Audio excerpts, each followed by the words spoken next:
Hey all, welcome to another unglamorous but hopefully aesthetically inspiring Bionicle MOC video.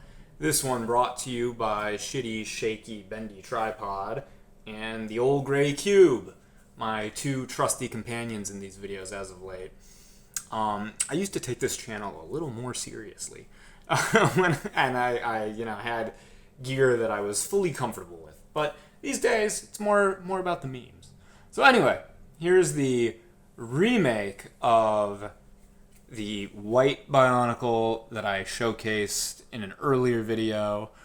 As you can see, she's had some tune-ups, and she's now more aesthetically aligned with her cohorts. Let me straighten her up real quick so you all can get a better look at her design. As you can see, she's very posable now. Still a little tough to pose simply because the design of her hips is not all that, what's the word I'm looking for? It's tough. It's tough. Her center of gravity is tough.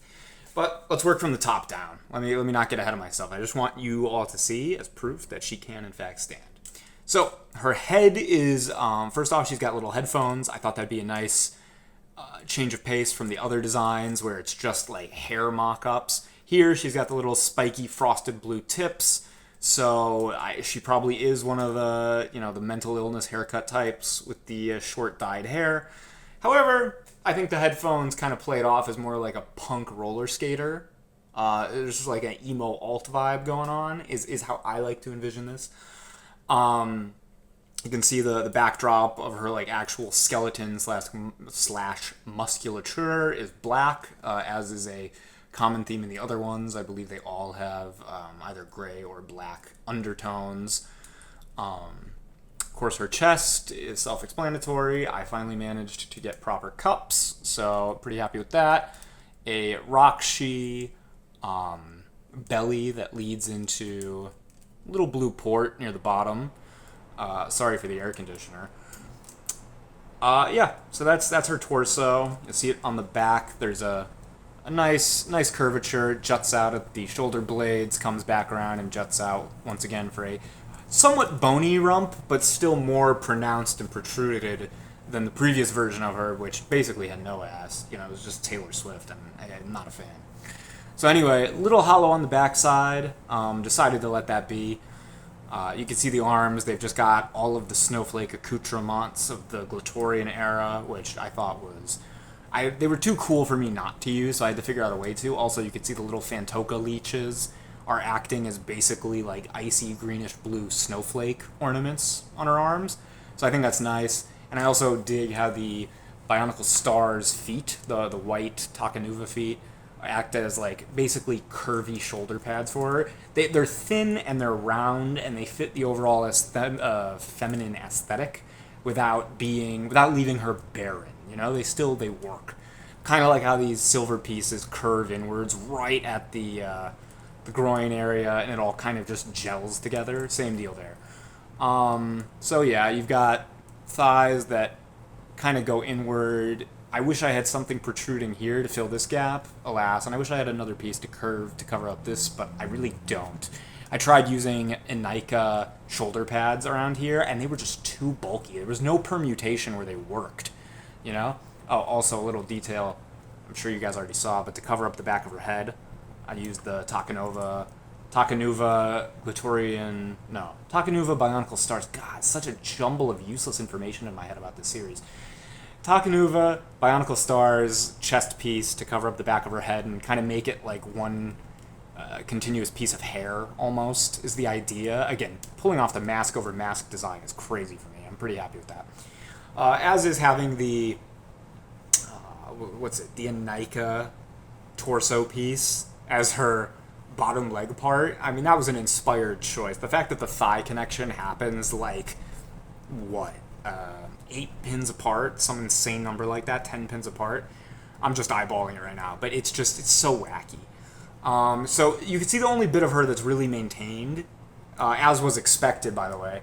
You can see there's a comment on my other white Bionicle video, the white Bionicle MOC video, where I mentioned that, like, I'm going to make the upper half of her better, and I think I have.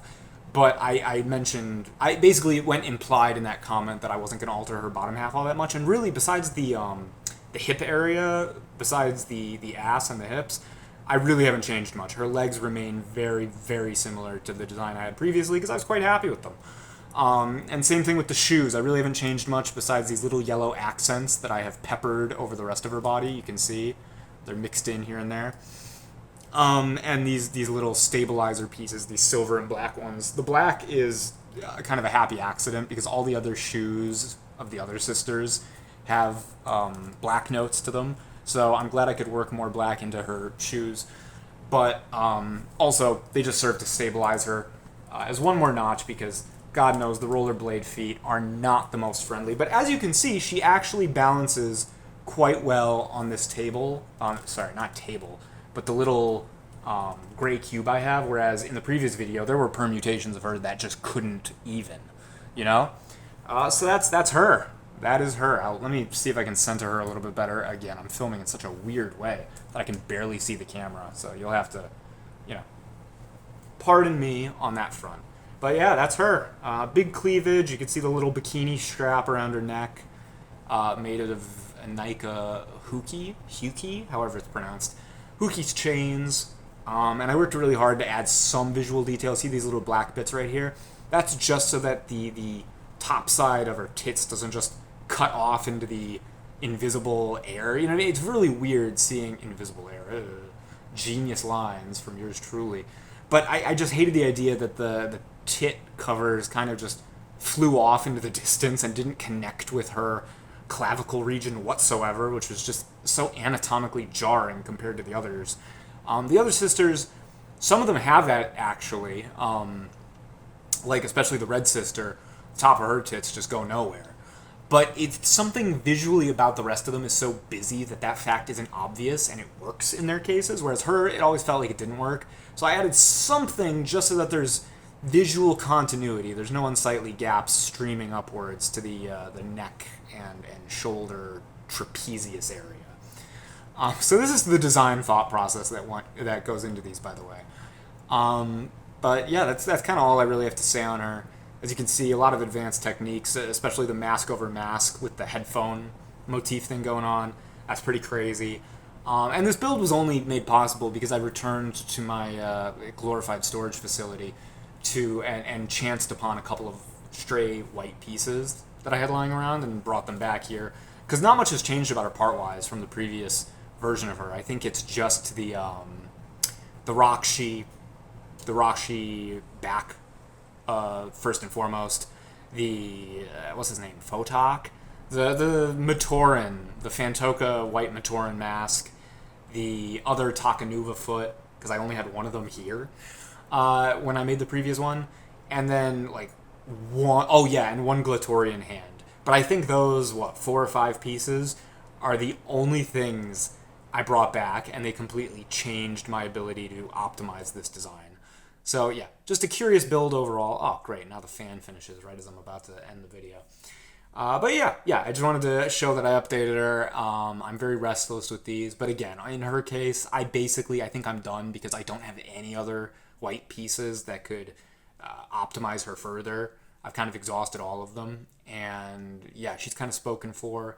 I wish the face could be slightly more feminine. The others all have very feminine faces, and she's got more of like an alt-punk pufferfish vibe that I don't like all that much, and the spikes aren't as congruent front to back as I would enjoy, but again, I'm just extraordinarily aesthetically picky about these, and I hold myself to an unrealistic standard when just trying to enjoy and build these in my recreational time.